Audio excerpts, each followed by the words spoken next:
Good morning, and welcome to the July 19th, 2020 service of the Unitarian Universalist Community Church of Santa Monica. I'm Sue Bickford, your worship associate for this morning.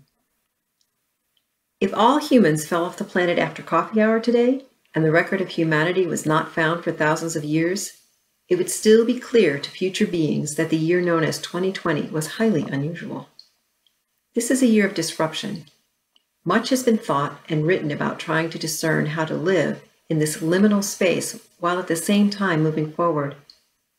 My image for liminal spaces is being in a boat that is pushed off a familiar shore and is moving forward, we hope, but aren't sure, and the far shore is still out of sight, stripping us of a navigation point to head us in the right direction. So how do we navigate? In particular, how do we navigate justly? The global pandemic does a lot for highlighting injustices of all kinds. So how do we navigate justly when we are trying to keep our bodies and the bodies of those dear to us safe and healthy? Many of us come to church to seek connection and to find a way to answer that question.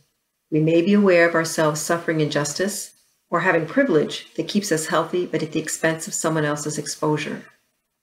As I think about all this, the idea that keeps resonating with me over and over again is interdependence. Last week, Reverend James Ishmael Ford spoke of radical interdependence. I think that's right. For as long as I have contemplated actions that could heal the world, I have thought of love. If everyone felt loved without judgment and capable of loving unconditionally, a new day would dawn. But I have no way to implement that idea on a large scale.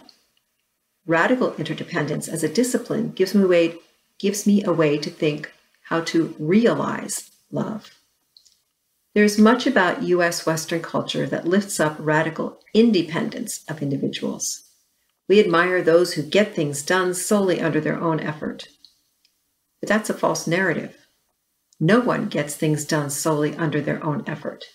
We are all supported by the world around us that provides for our needs. If we had to meet all our basic needs as individuals, there would be no time or energy left to get things done. It's only by the interdependence of our societies and environments that we are fortunate enough to have the boots with bootstraps that we can pull ourselves up by. Embracing that interdependence is what may yet save us. If we pull any of the threads of injustice, racial, economic, environmental, gender, we find it is tightly bound to the others. This is not a new idea, but perhaps now it can gain traction. Perhaps this time of disruption is a time of readiness to recognize our intractable connections. In 1946, right after World War II, the newly formed UN set about defining universal conditions for the just treatment of all people. Eleanor Roosevelt headed an international commission that drafted the Universal Declaration of Human Rights. In December of 1948, of the 58 member nations of the UN, 48 approved, 8 abstained, and 2 did not vote on this radical document. It is, admittedly, an aspirational document consisting of 30 articles that were prescient in setting out rights that are still not universal. Our own Unitarian Universalist Service Committee uses this declaration as a guide. The declaration has been criticized as having too much of a Western mindset and Judeo-Christian outlook on human rights. Perhaps, but has also kept a conversation going for over 70 years about what universal justice is. That conversation embodies radical interdependence. The coming together and exchange of ideas leaves all of us changed. Our covenant embodies this. To serve humankind in fellowship is a statement that acknowledges our interdependence. We ignore it at our peril. Sir Isaac Newton is quoted, "If I have seen further, it is by standing on the shoulders of giants." Who we are and who we can become is fundamentally intertwined with the past, present, and future. Knowing that to the depths of our marrow is our North Star. Following the North Star of interdependence, or the Southern Cross if you're below the equator, is how we reach the other shore and learn to live justly with others on this planet.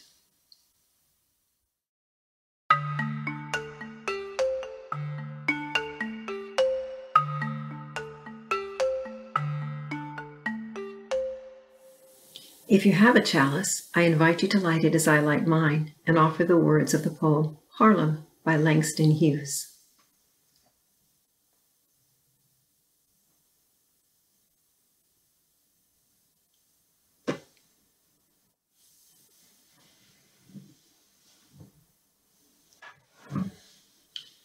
Harlem. What happens to a dream deferred? Does it dry up like a raisin in the sun, or fester like a sore and then run? Does it stink like rotten meat, or crust and sugar over like a syrupy sweet? Maybe it just sags like a heavy load. Or does it explode?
The joyful cohort bringing you the service this morning consists of our guest speaker, the Reverend K.C. Slack, while Reverend Jeremiah Callanday is taking some well-deserved downtime. Our Director of Religious Exploration, Cleo Anderson, bringing you the Time for All Ages. Our Director of Music, Sandra Choi, has directed and produced all of the vocal music and does some serious video editing to bring you these incredible productions. This morning we have our own member, Carl Lasofsky, providing the music for the morning, and our fabulous section leaders leading hymns. The talented Ryan Humphrey provides our instrumental music. Pam Teplitz makes the beautiful graphics you see today, and Liz Fuller ensures we can see each other this morning by quietly orchestrating many technical details. We are grateful to all of you for working to maintain Unitarian Universalist worship while we are safely keeping our physical distance. We're happy to welcome back our guest speaker this morning, the Reverend K.C. Slack. Born and raised in small-town Northeast Ohio, the grandchild of factory workers and the child of factory managers, K.C. received a BA in political science from Case Western Reserve University.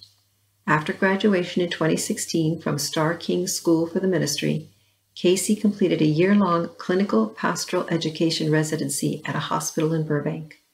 K.C. brought their broad education in world religions and their knowledge of liberatory theologies to their patients and classmates, and worked within the peer group to help future chaplains better understand how to care for LGBTQ plus patients. Reverend K.C. serves as the minister of our neighboring UU Church at the Verdugo Hills and continues their work as a hospital chaplain, their work as a sex educator, and as an individual spiritual director. In addition, K.C. is a UU scholar, artist, activist, and spiritual leader. They're all about multiple everything, bi, pansexual, polyamorous, and pantheistic. Their work blends their mystic UU pagan faith ministry, radical politics, heavy theory, joy, art, and living a queerly fabulous life in LA. Unitarian Universalism is not defined by creed or dogma, but is guided by principles that affirm the worth and dignity of every person and encourages an individual search for truth and meaning.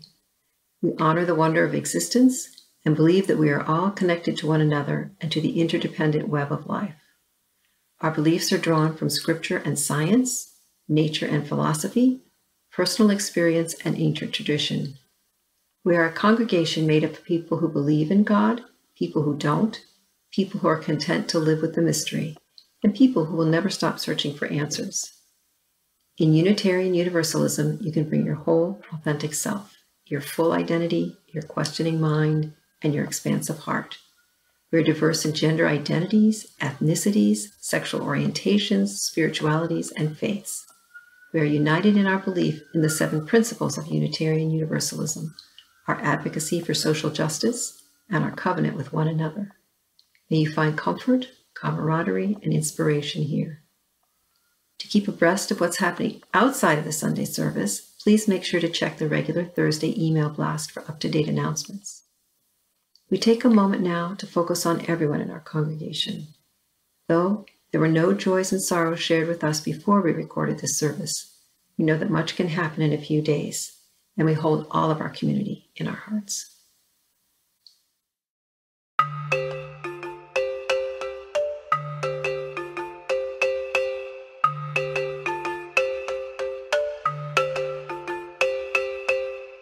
Please join with me in speaking together the covenant of this church.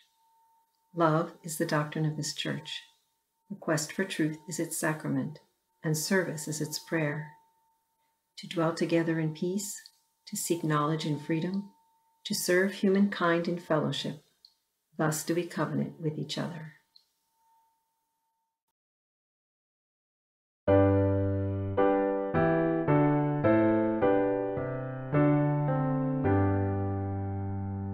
From all that dwell below the skies, let songs of hope and faith arise. Let peace, goodwill on earth be sung through every land by every tongue.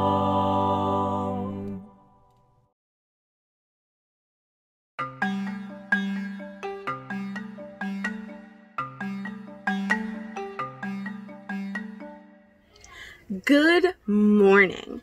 Today's story is about, well, several people, but we'll be following the philosopher. Now, one day, the philosopher was just walking through the countryside, getting some fresh air, when in the distance, she spotted 2 gigantic women. I mean, taller than the Amazons. Actually, they were so big that they kind of looked like what would happen if you stood several Amazons on top of one another. But this philosopher, being wise and extremely nosy, decided to hide behind some rocks and listen to the conversation of these 2 very large women. Now, these 2 women decided to sit on an outcropping of rocks and just chit-chat. When all of a sudden, up ran the prince of the area, screaming with a hand over his ear and blood on his hand, screaming, "Justice! I demand justice! That villain cut off my ear." Well, The women were all intrigued, and even the philosopher behind her rock was mind blown. Well, then up runs the younger prince of the realm, wielding a bloody sword. Well, there's no question of who the villain is now, but the two women on the rock said, well, we can help you get justice, but you must pick one of us to do so. And the older prince said, well, what's the difference? But the younger, more delicate-looking woman said, well, if it were up to me, I would ask your brother why he did what he did, and I would listen to his explanation. And then I would make him swear to protect your other ear with his life, and to fashion you a beautiful helmet that hides the scar and acts as your ear when necessary. And the boy nodded and thought about it, and he said, well, what of you? And the other woman said, I would give your brother 100 lashes, a year's imprisonment, and to have him pay you 1,000 gold pieces. And the boy thought about it, and thought about it, and finally looked at the second woman and said, you. I choose you to help get me justice. And so the boys turned and went home, and the woman promised she would follow. And the philosopher sat there. Well, then, in a flash of color, the woman melted away, and there stood the god Ares, the god of war. And he looked at the other woman, and in a flash of color, she changed into a glorious woman, but smaller. And he said, ha, Themis, humankind has once again proven they cannot take care of themselves. They do not know what is best. They are always looking for vengeance. And so I am going to go gear up and prepare for war between two brothers is on the horizon. And in a flash, he was gone. And Themis sat there, and she asked, and what of you, philosopher? And the philosopher tumbled over in surprise. She said, what would you have chosen as your way to justice? And that question began many a long conversation between two friends, and from the hand of the goddess of justice, the philosopher learned that true justice is forward-looking and moves past wrongdoings, while the justice of vengeance is perpetually looking to the past and fixing the future to be a bad one.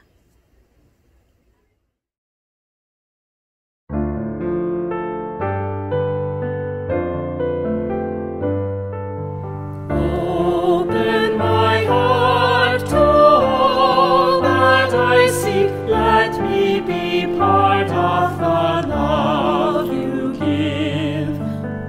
Open my heart to all that I see. Let me be part of the love my heart to all that I see. Let me be part of the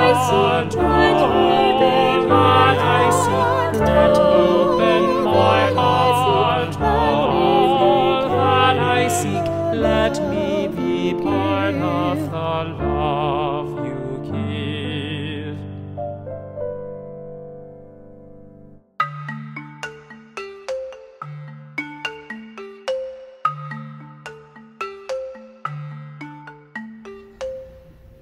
Spirit of life, great God of the universe, creative force which makes all things possible.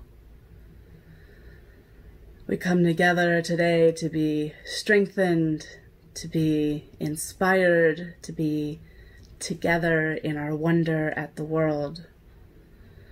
We hold in our hearts many concerns, personal, communal, and global. We hold in love and care all the healthcare workers, doctors, nurses, CNAs, janitors, chaplains, and administrative staff, many of whom are working extremely long hours with inadequate access to appropriate safety precautions.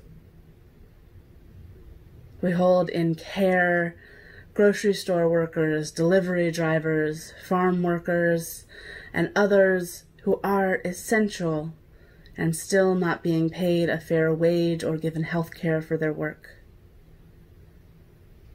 We know that Black lives matter, and we extend our care and our commitment to those already over-policed communities of color for whom any additional policing is an additional risk.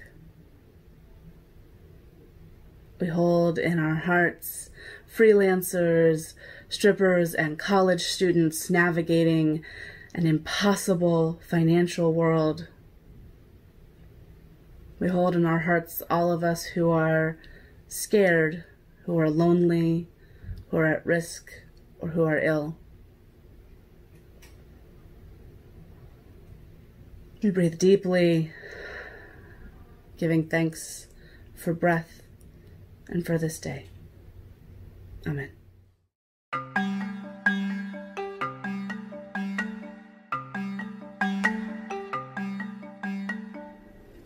I heard the most beautiful story the other day. LeVar Burton, who I know first as Geordie LaForge, my 6-year-old self's very favorite character from Star Trek The Next Generation, then as the face and voice of childhood television classic Reading Rainbow, and much later as Kunta Kinte in the ABC television miniseries adaptation of Alex Haley's Roots. LeVar Burton has a podcast. It's called LeVar Burton Reads, and it is every bit the grown-up Reading Rainbow I didn't know I had always dreamed of. One piece he shares with listeners is a short story from award-winning sci-fi and fantasy author N.K. Jemisin. It's called La Cuisine de Mémoire, and it's from the anthology How Long Till Black Future Month. I can give you no better introduction to this piece than to simply read you a small portion. The name of the first entree made me groan. La Morte du Marie Antoinette, the menu proclaimed, followed by a list of dishes. Coq au vin, hearth bread, Chateau de Brun Chardonnay of 1787, parentheses, final pressing before Messieurs Brand themselves met the guillotine. I looked up at my friend and dining companion Yvette, who smiled. "Now, don't be ornery, Harold," she said. Her St. Charles accent stretched now into 2 distinct syllables and slurred my name into one. "I told you to keep an open mind." "Oh, my mind is open," I said, "though I'm wondering whether you've lost yours. The final meal of Marie Antoinette? This is a joke, right?" "I'm planning to get that," she said, pointing to another item on the menu. I followed her finger and saw, "On the occasion of King Edward VIII of England's announcement to the royal family of his intent to marry Wallis Simpson, even if it meant abdication of the throne. Clear turtle soup, lobster mousse with piquant sauce, roast pheasant, potato souffle, mixed greens, fresh pineapple and cheese savory, coffee and liqueurs." "Well, at least they don't just do executions," I said. She rolled her eyes and tapped the menu again. "The point is importance, meaning. the chance to share in an historic moment, or a moment historic only to you. Use some damned imagination, Harold. If you don't like what's on the menu, then order a custom meal. I flipped to the menu's third page, reading the instructions regarding custom meals. Any meal from any occasion, the caption read. In fine print, restaurant patron must be able to provide the exact date. I set the menu down and rubbed my eyes. All right, I'll admit, this is original as jokes go, but not very funny. Yvette smiled in that knowing Mona Lisa way that had entranced and infuriated 3 husbands. Just try it, Harold, she said. It's my treat after all. If you're disappointed, there's no loss. But I doubt you'll be disappointed. I shook my head. There is nothing special about this food, Yvette. This is someone's idea of a bizarre theme restaurant. Who could possibly know for certain what someone had for dinner 300 years ago? They could make up the menu out of whole cloth, and there'd be nobody to contradict them. I won't spoil the story too thoroughly for you. You deserve to hear LeVar Burton read it. But what you need to know is that our friend Harold gets all too involved in the memory of a woman he has loved and is caught in a situation which causes waitstaff to look at him with disappointment and his friend Yvette to shake her head and rub her temples as if her head aches. People can get lost in their memories, Harold, she says. You're worse at it than anyone else I know. Angelina's alive, right here in the city, and all you've ever had to do was call her. But what do? You go looking for the Angelina you lost years ago. I don't know what to do with you.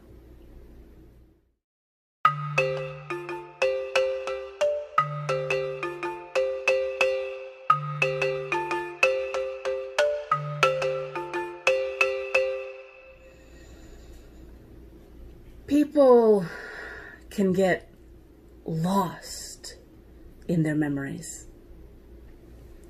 People can get stuck in their ideas or feelings about how things used to be. They can chase around after a moment that can only be felt in a taste. Ephemeral, fleeting, gone. The best and the worst moments of our lives are equally impossible to hold still. The kitten that I brought home nearly a year ago is about 100 times the size she was when she came home. I can never recapture the feeling of being 25 and alone in my Berkeley apartment for the first time, waiting for seminary to begin. A lot of us are older than we ever thought we would be. And everything from the avocados turning rapidly too ripe on your counter to the styrofoam packaging that was ubiquitous in the 1990s will eventually be unrecognizable as the objects they once were. We hate it. We want our children and our kittens to stay little forever. We want to build stone monuments and make ourselves eternal. We want to believe that there was once a perfect moment. And we want to believe that if we tried hard enough, we could have it back. Our nostalgic habit can be a burden for humans, even when our memories are personal, specific, and clear as day, like Harold's memory of a woman he loved. But things get exponentially more complicated when what we remember was seen from 10, 20, 100, a few thousand, millions, or even billions of other perspectives. When those things were subject to years of myth-making after the fact, or during. When those are memories of starkly traumatic moments in our lives, or when they're any of those things in combination. Last fall, which certainly feels like a lifetime ago these days, Paul Rieckhoff, a well-respected expert on the new veteran community and policy, and a man who clearly has done admirable work both as a critic of the Iraq War and an advocate for appropriate care and support for all veterans. He got on CNN and told anchor Brianna Keilar that 9/11/2001 was the one time in my lifetime where the politics all went away and we were united as Americans. If we can capture that spirit again, he said, I think it can drive us forward in the future. I don't mean to pick on Rieckhoff here. He is hardly the only person I observed sharing the sentiment. In fact, among a certain set of Americans, let's go back to September 12th, 2001, seemed to be last year's designated Never Forget rallying cry. And given the context, I can certainly see why. We've been told constantly and for years that we live in the most politically polarized times in modern history, and at what often feels like a neck-breaking speed, we are seeing the facade of our liberal, in the classical sense, democracy melts away. The modern world, even for those of us enculturated to its speed earlier in life, is dizzying and terrifying.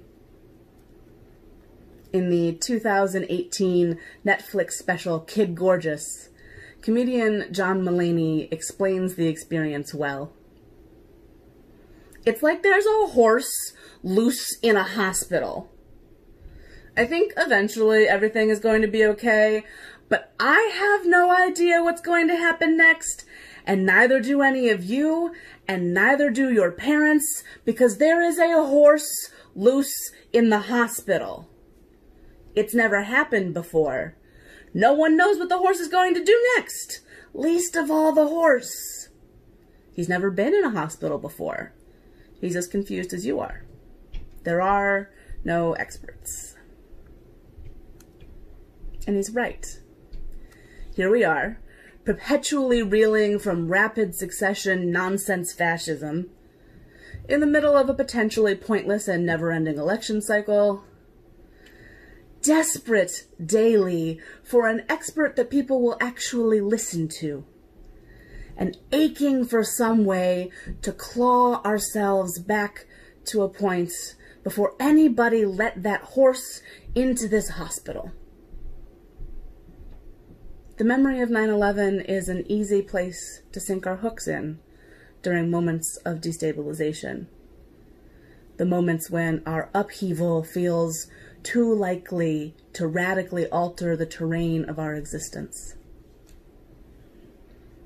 In The Fire Next Time, foundational American novelist, playwright, and activist James Baldwin writes, "Try to imagine how you would feel if you woke up one morning to find the sun shining and all the stars aflame.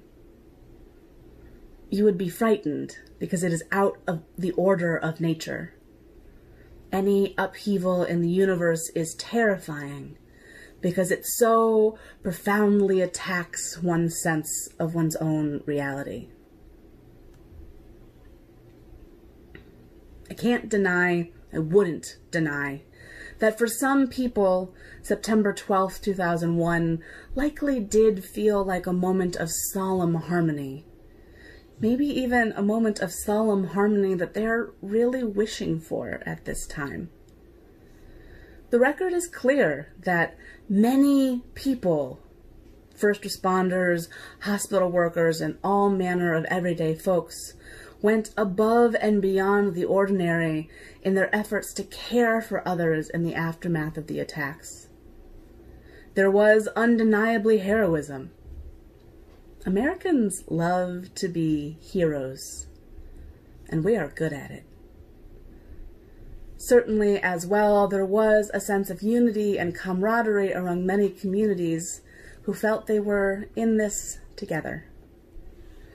But unlike when the Avengers wreck several city blocks in a fight with a completely distinct and alien other, and the screen fades to black, we have to stick around for the cleanup and sort through the mess of confusion that comes from living in a world where we are fundamentally vulnerable to one another, and where fear and ignorance combine to demonize populations, where violence serves as an easy and state-supported method of calming the terror of experiencing vulnerability. I was 13 years old and a high school freshman at the only public high school in a Northeast Ohio town of roughly 10,000 people in September of 2001. And even from my vantage point, that mythical era of apolitical unity seemed to be primarily an illusion. On the basis of that solidarity, we entered into a series of wars that many on the left found politically impossible to avoid.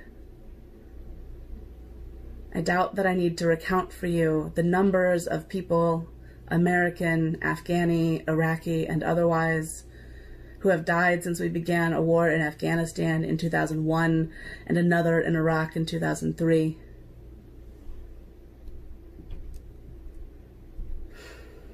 In testimony given to the United States Commission on Civil Rights on October 10th, 2001, hold that date in your head for a second, October 10th, 2001, Dr. James Zogby, founder and president of the Arab American Institute, states that at the time, not even a full month down the road from the unified dream days of September 12th, there had been 7 deaths, 90 other physical assaults, 85 incidents of vandalism, and an uncounted but large number of other threats and harassment towards Muslims in context. The reports of my Muslim friends who were living and growing up everywhere from Kentucky to Queensland bear out the claim in Dr. Zogby's testimony that even the reported numbers of threats and harassment were shockingly low. South Indian comedian Hari Kondabolu and Punjabi rapper Himanshu Suri, both raised by Hindu immigrant parents in Queens, write extensively in their respective formats about experiences of violence as young brown men in post-9/11 New York. There were some unities then, but clearly not one transcendent experience of an apolitical, unfragmented world. Perhaps the white people in my hometown, fervently painting American flags on their garage doors and refusing to let the marching band practice outside for well over a week, lest our frankly insignificant little town be the next target, felt some sense of oneness with white New Yorkers and maybe Angelenos on September 12th. But it faded away into distrust of big city elites the second there was something to pay for, and was all but gone by the time a member of my graduating class was killed by an IED in Iraq on his 21st birthday. Certainly, brown people and religious minorities, particularly brown people who are religious minorities, felt some solidarity with one another then and feel it now solidarity built on a shared and continued experience of distinctively American trauma. To this day, in addition to continued attacks on Muslims, there are reports of attacks on Hindus, Sikhs, Orthodox Christians, Orthodox Jews, and secular folks who are perceived to be too foreign, too Middle Eastern, whatever that's taken to mean, and too other to be allowed any peace. According to a November 2017 Pew Research Center report, in 2016, the number of reported assaults against Muslims rose above 2001 levels for the first time. There's that horse again. Yeah, there is a horse in the hospital, and that is both very weird and very upsetting. But if I might mix my metaphors here, perhaps the stars were already aflame. As he wraps up his lengthy and frankly hilarious horse joke, Mulaney says, "And people say, how come you were never mad at the last guy? I say, because I wasn't paying attention. I used to pay less attention before it was a horse. Also, I thought the last guy was pretty smart, and he seemed good at his job.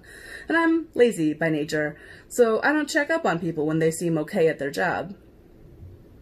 He's being funny, but no matter how much it pains the lifelong political nerd in me, not to mention how it pains each and every part of me that aches for examined lives, examined theologies, and examined politics, I know he's expressing something very true.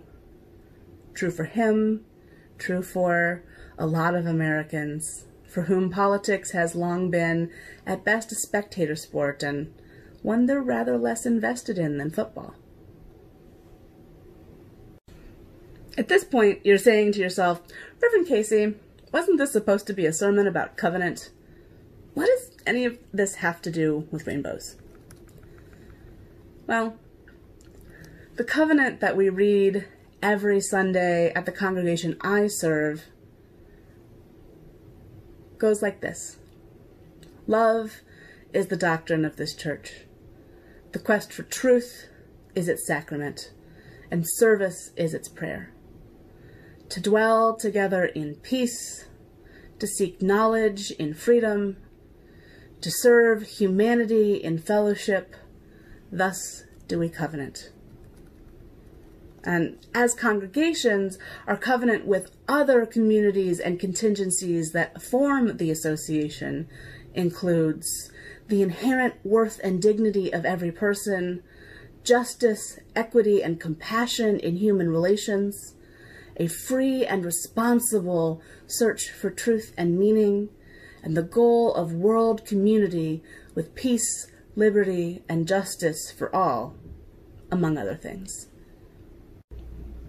We could spend a whole year, years even, together just pulling apart some of these words.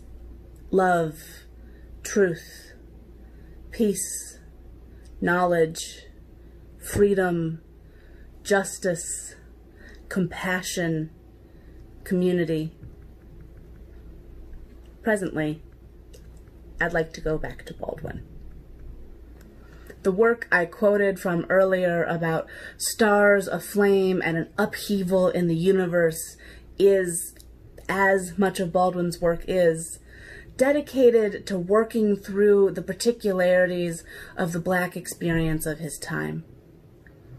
Throughout his work, Baldwin is wrestling with anger, trauma, the failures of Christianity, and the bubbling up of history into the lives of Black folks and white folks alike. The disorientation he's actually speaking to in that moment, where the stars are aflame while the sun is up, is in fact what he understands white folks to experience when Black folks who have long held the role of a fixed star, a designated inferior around which to wrap one's self-concept, step out of that assigned role and claim their own inherent worth and dignity. The title of the work, The Fire Next Time, comes from a couplet in the Negro spiritual, Mary, Don't You Weep, which addresses the hopelessness experienced by enslaved peoples with biblical stories of God's acts of justice for the oppressed, expressions of their hope for the fulfillment of God's covenants with those who follow him. God gave Noah the rainbow sign, the song says. No more water, but fire next time. In the story of Noah, which covers roughly Genesis 6:9 through 9:17, God is very angry at how violent humans are being towards one another and decides to flood the whole planet. Judging Noah to be righteous, God commands him to build an ark and, well, you probably know the rest. In the end, God puts a rainbow in the sky as a sign of his covenant with Noah, the promise that God will never flood the earth again. The fire doesn't come until 2 Peter 3:7, in which, during a discussion of the floods, St. Peter states, "But by the same word, heaven and earth are now held in reserve for fire, kept for the judgment day and destruction of ungodly people." Now, neither James Baldwin or I is much of a literalist, and in Baldwin's understanding, this promise plays out more as a prescient take on how humans, contemporary Americans in particular, but humans broadly, will succeed in destroying one another if we refuse to accept the press of time and deal finally with the history, construction, and perpetuation of race and racism. He writes, "Time catches up with kingdoms and crushes them. It gets its teeth into doctrines and rends them. Time reveals the foundations on which any kingdom rests and eats at those foundations. And it destroys doctrines by proving them to be untrue." History is coming. In fact, history might already be here. All that is undealt with in our collective psyche, all the violence and pain that underwrites the vast arc of United States and, in fact, global history, will eventually eat away at even the nicest myths and misrememberings about those unified and apolitical moments in history, until it becomes hard to see anything but the decay that was hidden beneath all those eerily perfect veneers. History is coming. History is already here. But we need not be plowed over by it as we continue to pretend that it isn't still here. Baldwin writes, "In order to change a situation, one has to first see it for what it is. To accept one's past, one's history, is not the same as drowning in it. It is learning how to use it. An invented past can never be used. It cracks and crumbles under the pressures of life like clay in a season of drought. I often say that an accurate accounting of history is necessary in order to appropriately face and build the future. In order to create or live in any sort of meaningful covenant, you must take time to pause and sort through the various and sometimes clashing narratives of your life to arrive at a sense of who you are and what you are called to. If we wish to covenant with one another, to promise one another that we wish to live together in our search for truth, knowledge, and freedom. If we're going to say that we are concerned with justice, community, peace, compassion, or love, we must inspect those places where we too are tempted to get lost in our memories or swept up in a neat story about a past that never was. In the end, our friend Harold from Cuisine de Memoire takes to heart his experience of being rebuked and chastened by both his friend and the waitstaff. He does some work on himself. He gives up his desire to fixate on his memory of love. He ceases to wish to hold his life in an emotional stasis. He gives up his next reservation at the restaurant, and he calls his beloved ex-wife. May we too answer our calls to freedom bravely, meeting the shifting terrain of our lives not with platitudes and tidy, comfortable stories, but with the spirit of deep and true love which invites us to grow. May we engage with our pain in ways that are healing, which expand our capacity for compassion and care while distancing ourselves from narratives which allow us to use our experiences of wounding to perpetuate injury into the world. May we think about, examine, and take responsibility for our participation in governance on all levels, whether or not there's a horse in the hospital. May we be humble enough to resist our own pride in being right, knowing that we too fall short of our best selves. May we not cling to constants. May we grow comfortable with change. May we learn to be free together. Amen. Blessed be.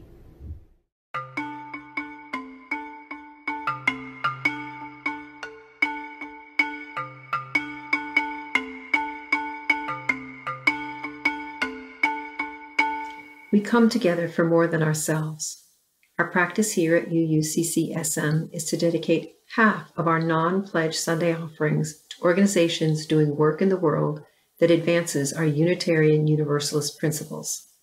The other 50% of the offering is used to support the life of our church. Together, we uplift the reach and impact of vital organizations doing work we could not do on our own. This month, half of our Sunday offerings will go to the West Side Food Bank. Your support will help keep our vulnerable neighbors food secure. As Los Angeles extends lockdown orders and many non-essential businesses remain closed due to coronavirus, thousands of furloughed and unemployed workers face poverty and food insecurity. Many people are turning to hunger relief organizations to meet urgent needs, and Westside Food Bank is increasing its distribution to more than 70 local social service agencies, providing emergency food assistance.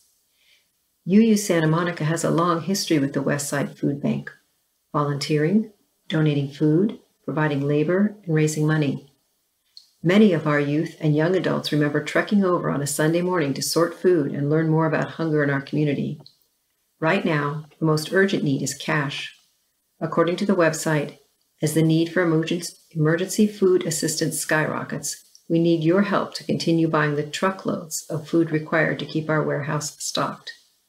Please support the mission of our church and our longtime partner, Westside Food Bank. With your smartphone, you can text 844-982-0209 with the amount you'd like to donate and GCC in the body of your text. For example, 20 GCC. If this is the first time you give this way, you'll be asked to register. The number again is 844-982-0209. Please show your support for all our wider community in this unprecedented time of physical apartness and uncertainty. Thank you for your generous support.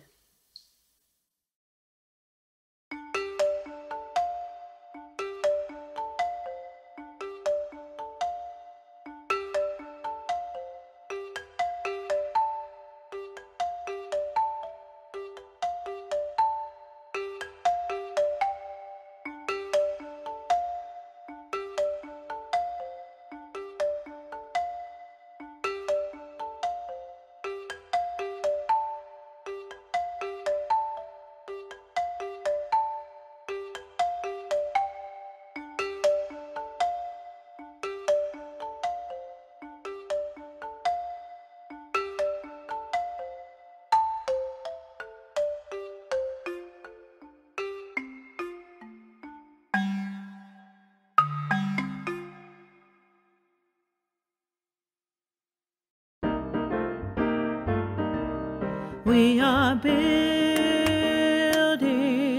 a new way. We are building a new way. We are building a new way, feeling stronger every day. We are building a new way. We are working to be free.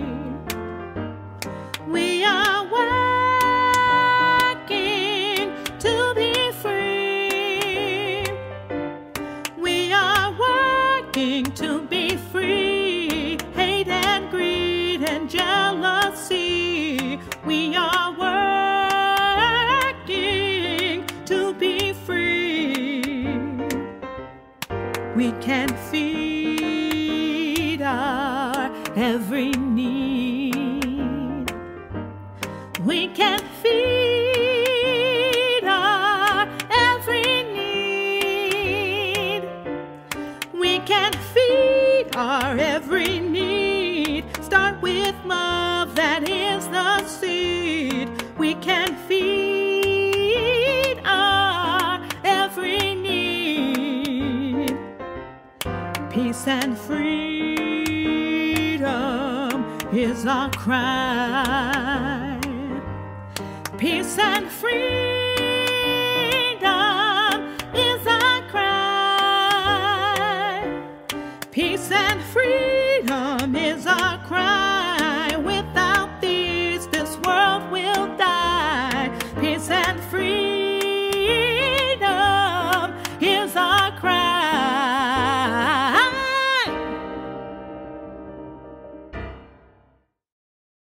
I leave you today with these words from Reverend Kimberly Quinn Johnson. Fitted for this day. We are the ones we have been waiting for. We are not perfect, but we are perfectly fitted for this day. We are not without fault, but we can be honest to face our past as we chart a new future. We are the ones we've been waiting for. May we be bold and courageous to chart that new future. May we have faith in a future that is not known. We are the ones we've been waiting for. Those words, we are the ones we have been waiting for, come from June Jordan in Poem for South African Women, which she presented to the United Nations on August 9th, 1978. May we live into that. May we be the ones that we've been waiting for. Go in peace. Go in love. May your lives ever be blessed and a blessing. Amen, and blessed be.